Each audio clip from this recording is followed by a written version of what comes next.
Je suis Andy, des Yes Men, et j'ai remarqué que chez vous, les hommes politiques sont incapables de refuser une interview à une chaîne américaine. Alors j'ai créé Capital One, la fausse télé ultra-réactionnaire qui décortique la société française et les félicite pour ce qu'elle a de pire. Ils pensent être en duplex avec Washington, alors que je suis dans un studio à l'étage du dessus. La perle de la semaine m'a été offerte par votre éminent député et maire de Levallois-Perret, Patrick Balkany.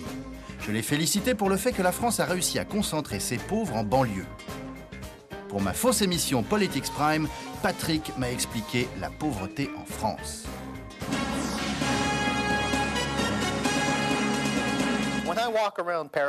Quand on se balade à Paris, c'est beau, c'est si français.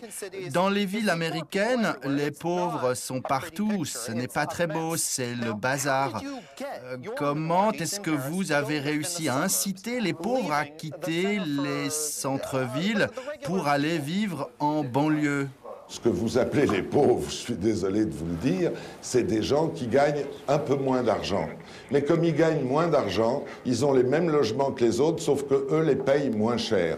Et ils vivent très bien. Nous n'avons pas de misère en France. Il n'y a pas de ce que vous appelez les pauvres. Bien sûr, il y a quelques sans domicile fixe qui, eux, ont choisi de vivre en marge de la société. Et même cela, croyez-moi, on s'en occupe. Il y a des foyers d'accueil parce que en hiver, en France aussi, il fait froid et il n'est pas question de laisser dehors les gens qui sont dans la misère. Donc nous leur donnons des asiles, on leur donne à manger, on les lave, on leur donne tout ce dont ils ont besoin. Mais ce sont des gens relativement rares, qui ont décidé une fois pour toutes qu'ils étaient en marge de la société, qu'ils ne voulaient pas travailler ou qu'ils avaient été rejetés par la société.